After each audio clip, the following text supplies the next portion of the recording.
लोकप्रिय सांसद सुश्री बांसुरी स्वराज जी, उत्तर पश्चिम दिल्ली के लोकप्रिय सांसद श्री योगेंद्र चंदोलिया जी, भारतीय जनता पार्टी के राष्ट्रीय महासचिव करोलबाग विधानसभा क्षेत्र से प्रत्याशी श्री दुष्यंत गौतम जी, चुनाव प्रभारी श्री रविंद्र गुप्ता जी, जिलाध्यक्ष सुनील कंकर जी, पूर्व मंत्री श्री सुरेंद्र राजावाल जी, निगम पार्षद श्री मनीष चड्डा जी, भारतीय जनता पार्टी के सभी मंडल अध्यक्षगण, भारी संख्या में करोलबाग विधानसभा क्षेत्र से अपना आशीर्वाद प्रदान करने के लिए उपस्थित मेरे सभी बहनों और भाइयों, मैं कल सायकाल ही प्रयागराज की धरती से लखनऊ पहुंचा हूं।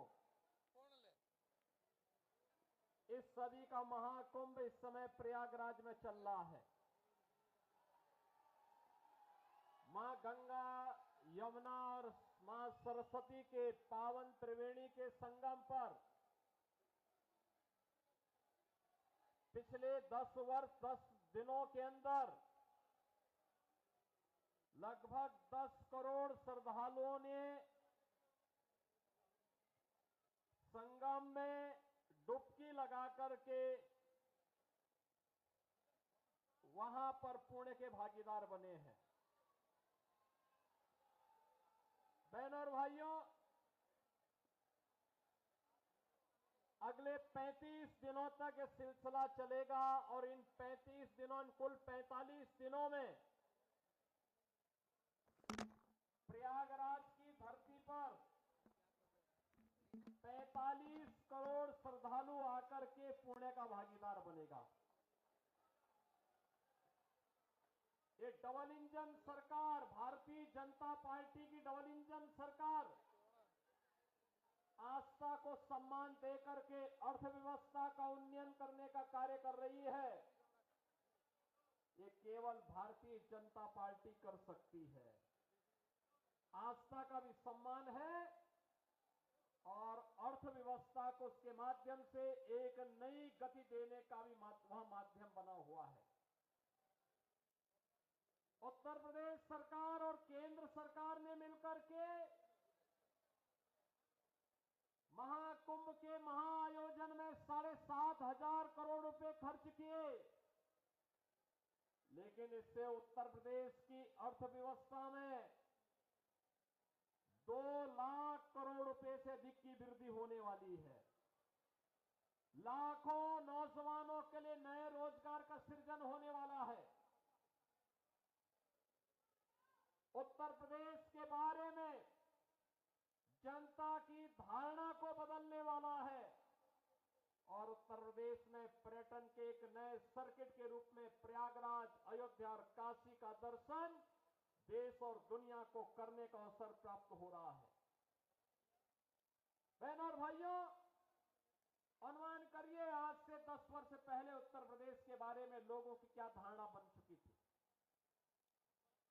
आज से 7-8 वर्ष पहले उत्तर प्रदेश के बारे में लोग क्या सोचते थे। लेकिन डबल इंजन की सरकार आई और उस सरकार ने वहां पर उत्तर प्रदेश को उसकी पुरातन पहचान दिलाने का कार्य कराया। आज उत्तर प्रदेश में क्या नहीं है, आज वहां पर इंफ्रास्ट्रक्चर के बड़े बड़े कार्य हैं। देश के सबसे ज्यादा एक्सप्रेसवे है, हाईवे है,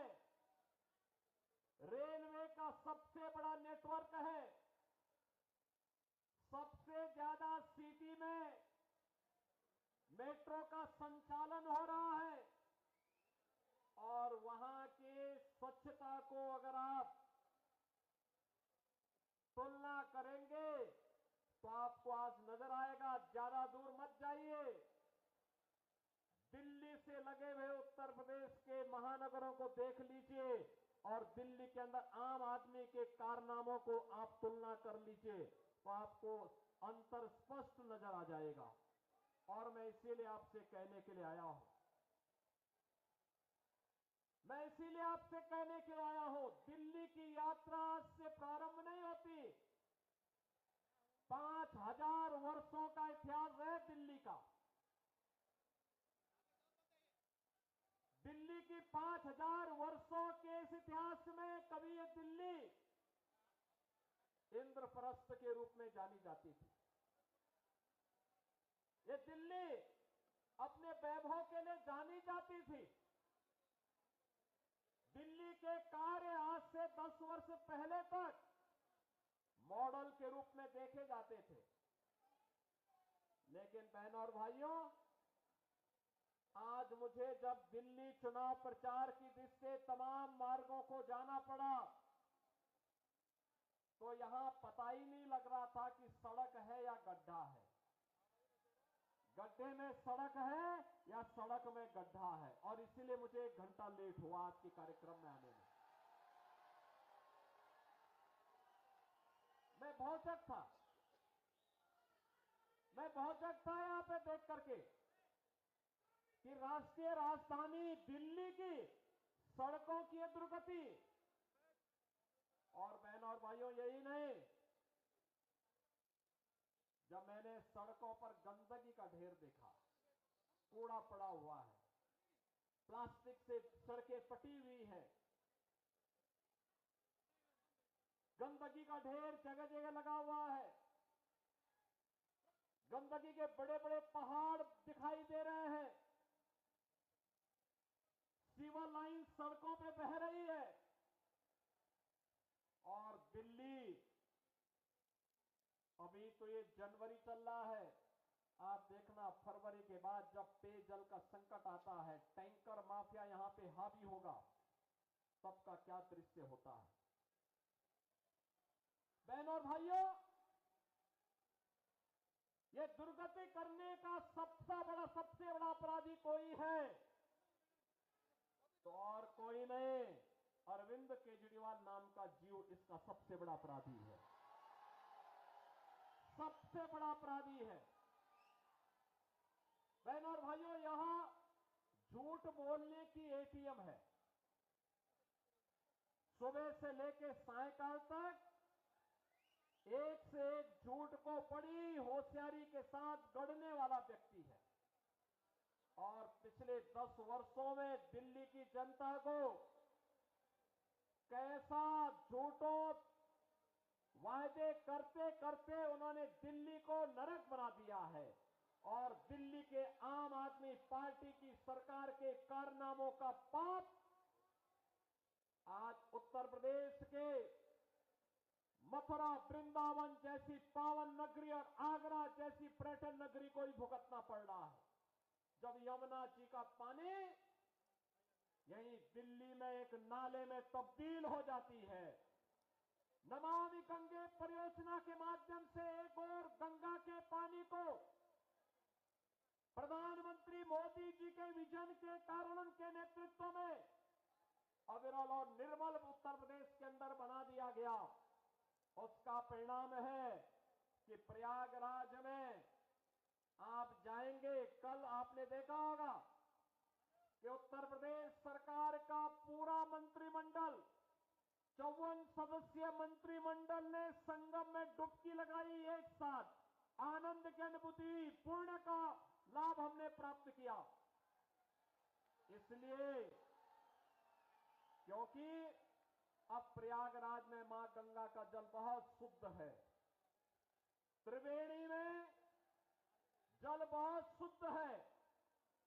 नमामि गंगे परियोजना का लाभ वहां लिया गया, उसे पूरी ईमानदारी के साथ लागू किया गया।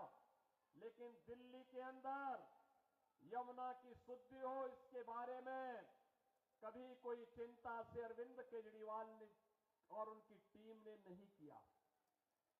मैं पूछना चाहता हूं और मैं उनसे चुनौती भी देता हूं, जैसे उत्तर प्रदेश के प्रयागराज की त्रिवेणी में उत्तर प्रदेश सरकार के सभी मंत्रियों ने कल मेरे साथ डुबकी लगाई है। अरविंद जी, एक दिन आप भी अपने मंत्रियों के गिरोह को लेकर के जाइए और यमुना जी में डुबकी तो लगाइए थोड़ा। दिल्ली की जनता भी देखेगी कि आपने अपनी विरासत की इस पावन नदी को कहां रख करके छोड़ा है। ये दिल्ली की सड़कों पर बह रहा सीवर, दिल्ली के अंदर आसन्न पेयजल का संकट, गंदगी का ये ढेर, गड्ढों में तब्दील सड़कें, आम आदमी पार्टी के उन कारनामों को बताता है जिसके लिए लगातार भारतीय जनता पार्टी लगातार आवाज उठाती रही है। बहनों और भाइयों, आज आप तुलना करना चाहेंगे, केवल एक तुलना आप इससे कर सकते हैं। दिल्ली में ओखला औद्योगिक नगर भी है। पिछले 10 वर्ष में वहां कोई नया उद्योग नहीं आया। जो उद्योग लगे थे उनको कोई बुनियादी सुविधाएं नहीं मिलती है।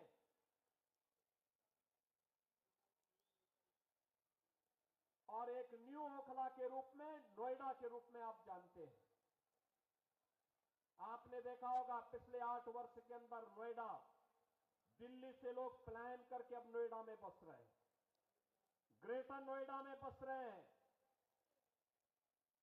वहां के इंफ्रास्ट्रक्चर को दिल्ली के इंफ्रास्ट्रक्चर से तुलना करिए, जमीन आसमान का अंतर नजर आएगा।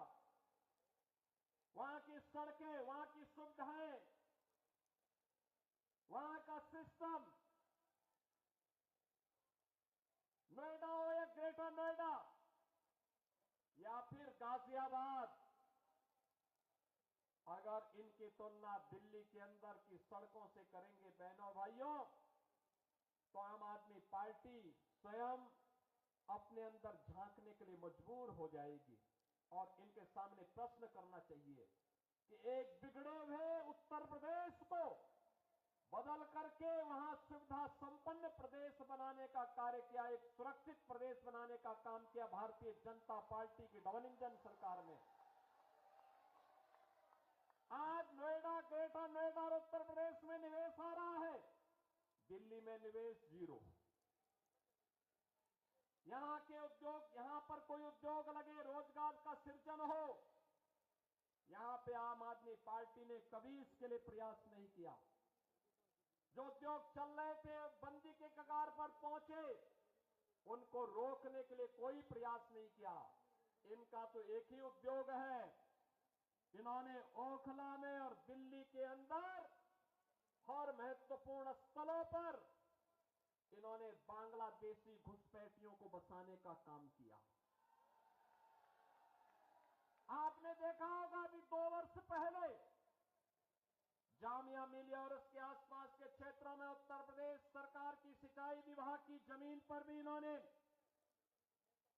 इनके विधायकों ने, इनके पदाधिकारियों ने, इनके पार्षदों ने बांग्लादेशी घुसपैठियों को बसाने का काम किया था। मैंने 2-3 बार बातचीत करने का प्रयास किया कि भाई उत्तर प्रदेश सरकार की जमीन पे मत बसाओ, लेकिन जब इन्होंने जबरदस्ती किया तो मुझे उत्तर प्रदेश से बुलडोजर भेजना पड़ा था उनको हटाने के लिए। और बहनों और भाइयों, मैंने उनको वहां पूरी निर्ममता के साथ अपनी सरकारी जमीन खाली करवाई और फिर उसे बैरिकेड करके उत्तर प्रदेश की पीएसी को वहां तैनाती दे दी है कि भाई अब आप यहां रहिए।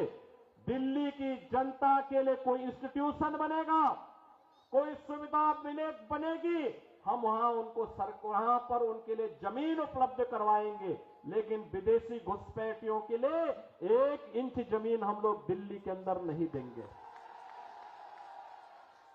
बहनों और भाइयों, इन्हें आपकी आस्था का ख्याल नहीं है। आपने देखा होगा 2 दिन पहले मैं भी एक न्यूज पढ़ रहा था, पंजाब से कुछ बहनें आई थी, उन्होंने केजरीवाल जी के घर का घेराव किया और घेराव करते हुए उन्होंने कहा कि पंजाब में जो वायदा किया था आपने 1,000 रुपए प्रत्येक महिला को देने के लिए 2 वर्ष हो गए, एक पाई नहीं मिली है। क्या हुआ वायदा का? और यही वायदा ये दिल्ली की जनता से भी करते रहे, यहां की जनता जनार्दन से भी करते रहे। ये दावा करते हैं कि आप बिजली दे रहे हैं। बहन और भाइयों, दिल्ली की बिजली सबसे महंगी बिजली है और 24 घंटे बिजली नहीं मिलती है। मैं आपसे कहना चाहता हूं, आप आइए हमारा पश्चिमांचल क्षेत्र, ये मेरठ से लेकर के आपका गाजियाबाद तक की पूरी बिजली पश्चिमांचल विद्युत वितरण उत्तर प्रदेश पावर कारपोरेशन करता है। बिजली मिलती है 5 रुपये 24 पैसे पर यूनिट और दिल्ली में बिजली का रेट है 9 रुपये से लेकर 10 रुपया।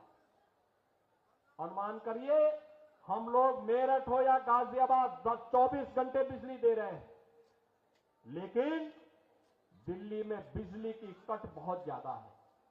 पानी नहीं है, जन सुविधाएं नहीं है, लेकिन इन्होंने बांग्लादेशी घुसपैठियों की मदद से यहां पर इनके पार्षद और इनके पदाधिकारियों ने मिलकर के 2020 में किस निर्ममता के साथ दंगा करवाने का काम किया था, कैसे शाहीन बाग में इन्होंने अराजकता और गुंडागर्दी करने का काम किया था। बहन और भाइयों, मैं तो केवल आपसे एक बात कहना चाहूंगा, आज भारतीय जनता पार्टी की डबल इंजन की सरकारें जिन राज्यों में है, उन राज्यों में आप देखिए, वहां आपको स्वच्छ वातावरण मिलेगा, एक सुरक्षित वातावरण मिलेगा, निवेश के बेहतरीन डेस्टिनेशन के रूप में उन राज्यों में एक स्वस्थ प्रतिस्पर्धा आगे बढ़ी है और आस्था का सम्मान इस कदर, विरासत का सम्मान कैसे होना चाहिए, अगर उसके कुछ उदाहरण देखने हो तो काशी में आइए, काशी विश्वनाथ धाम आपको देखने को मिलेगा। आप अयोध्या में आएंगे, 500 वर्षों का इंतजार समाप्त हुआ, एक दर्शन होंगे। हर व्यक्ति अभिभूत होता है जब अयोध्या जाता है, उसको लगता है जैसे त्रेता युग में भगवान प्रभु राम के उस समय के अयोध्या का दर्शन कर रहे हैं। अयोध्या में वह स्थिति आज हम सबके सामने है। प्रयागराज महाकुंभ के दर्शन हो रहे हैं। आप उत्तराखंड में जाएंगे, केदारपुरी के दर्शन करेंगे, भव्य और दिव्य केदारपुरी। मध्य प्रदेश में जाएंगे तो बहनों और भाइयों, महाकाल का महालोक के दर्शन वहां देखने को मिलते हैं। ये डबल इंजन सरकार की ताकत है और डबल इंजन की इसी सरकार की ताकत का एहसास कराने के लिए, आपको आह्वान करने के लिए कि दिल्ली के अंदर डबल इंजन की सरकार बनाओ, बुनियादी सुविधाओं भी पाओ और दिल्ली को फिर से इंद्रप्रस्थ बनाने की दिशा में अग्रसर होइए। दुनिया की सुंदरतम नगरी बनने का गौरव इस दिल्ली को प्राप्त होना चाहिए, राष्ट्रीय राजधानी को प्राप्त होना चाहिए। यहां रहने वाली 3 करोड़ की आबादी को भी बुनियादी सुविधा प्राप्त करने का अधिकार होना चाहिए। अच्छी सड़कें मिले, पब्लिक ट्रांसपोर्ट की बेहतरीन सुविधा प्राप्त हो, शुद्ध पेयजल की सुविधा हो, स्ट्रीट लाइट मिले, पेयजल की सुविधा यहां के नागरिकों को प्राप्त हो, शुद्ध पेयजल हो, सीवर लाइन व्यवस्थित तरीके से बिछाई जाए। इसके लिए अपने उत्तरदायित्व का निर्वहन केवल डबल इंजन की भारतीय जनता पार्टी की सरकार कर सकती है और इसके लिए प्रधानमंत्री मोदी जी के नेतृत्व में जैसे भारतीय जनता पार्टी की तमाम राज्य सरकारों ने कार्य करना प्रारंभ किया है, उसी तर्ज पर दिल्ली के अंदर भी भारतीय जनता पार्टी की सरकार बने।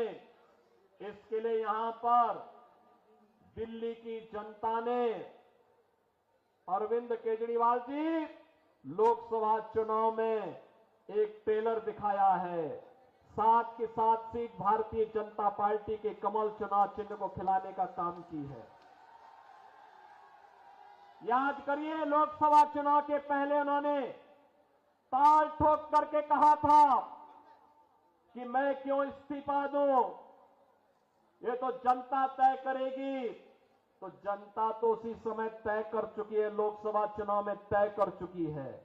जनता जनार्दन ने लोकसभा चुनाव में 7 की 7 सीट भारतीय जनता पार्टी को विजयी बना करके भेजा है। और अब मैं आपसे कहना चाहूंगा कि आपने सुश्री बांसुरी स्वराज जी को भी और श्री योगेंद्र चंदोलिया जी को भी लोकसभा चुनाव में विजयी बना करके दिल्ली की सभी 7 सीटों पर कमल खिलाने का काम किया। और आज जब विधानसभा का चुनाव चल रहा है दिल्ली के अंदर, आप सबसे मेरी यही अपील है कि राष्ट्रीय राजधानी देश और दुनिया के राष्ट्राध्यक्ष आते हैं, दुनिया के राष्ट्राध्यक्ष आते हैं, पूरा देश दिल्ली आता है। दिल्ली एक मॉडल के रूप में बने, ये मोदी जी के विजन से ही संभव हो सकता है। उन्हीं के नेतृत्व में संभव हो पाएगा। मोदी जी के नेतृत्व में देश के अंदर अलग अलग राज्यों में एक स्वस्थ प्रतिस्पर्धा आगे बढ़ी है, विकास की, निवेश की, रोजगार की, सुरक्षा के नए नए मॉडल अपनाए जा रहे हैं। और उसी मॉडल के लिए मैं आपका आह्वान करने के लिए आया हूं। दिल्ली के अंदर भी वह मॉडल डबल इंजन सरकार की, भारतीय जनता पार्टी की सरकार बनने से ही संभव हो सकता है। और उस मॉडल के लिए भारतीय जनता पार्टी ने इस करोल बाग विधानसभा क्षेत्र में अपने राष्ट्रीय महासचिव श्री दुष्यंत गौतम जी को उतारा है। दुष्यंत जी के पास सार्वजनिक जीवन का एक लंबा अनुभव है, संगठन का एक लंबा अनुभव है। राष्ट्रीय महासचिव के रूप में, तमाम राज्यों के प्रभारी के रूप में वे कार्य कर रहे हैं। और आज करोल बाग के अंदर वे आज विधानसभा का चुनाव लड़ने के लिए और करोल बाग को उसका पुराना वैभव उपलब्ध कराने के लिए, पुराना गौरव उपलब्ध करवाने के लिए वे आज आपके बीच में उपस्थित हुए हैं। भारतीय जनता पार्टी ने उन्हें अपना प्रत्याशी बना करके आपके बीच में, उन्हें यहां पर आपके बीच में उतारा है। आपका आशीर्वाद दुष्यंत जी को प्राप्त होगा, सभी लोगों को होगा, सभी लोगों को होगा। बहनों और भाइयों, देखिए, ये गौरव केवल भारतीय जनता पार्टी दिला सकती है। मैंने आपको बताया, अयोध्या में इंटरनेशनल एयरपोर्ट का नामकरण भगवान वाल्मीकि जी के नाम पर है, ये मोदी जी ने किया है। संत रविदास जी की जो पावन जन्मभूमि है चीर गोवर्धन काशी में, आज आप जाकर के देखिए, प्रधानमंत्री मोदी जी के विजन के अनुरूप कितना सुंदर और सुविधाओं से युक्त संत रविदास जी की पावन जन्मस्थली बन गई है। बाबा साहब भीमराव अंबेडकर के पंच तीर्थों को बनाने का काम भी प्रधानमंत्री मोदी जी के नेतृत्व में भारतीय जनता पार्टी की सरकारों ने किया है।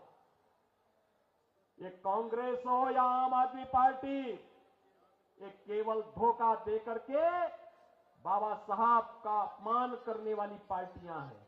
और इसलिए मैं आपसे कहना चाहूंगा कि आज उस विरासत के सच्चे प्रतिनिधि के रूप में श्री दुष्यंत गौतम को भारतीय जनता पार्टी ने करोल बाग विधानसभा क्षेत्र में आपके सामने, आपके बीच में आपकी सेवा के लिए उतारा है। आपका आशीर्वाद श्री दुष्यंत गौतम जी को प्राप्त होगा। दोनों हाथ ला करके यहां पे आश्वस्त करिए, दोनों जहां तक मेरी आवाज जा रही है, दोनों हाथ ला करके अपना आशीर्वाद श्री दुष्यंत गौतम जी को दीजिए। देंगे? दोनों हाथ ला करके बोले, मेरे साथ बोलेंगे, भारत माता की, भारत माता की जय श्री राम, जय जय श्री राम।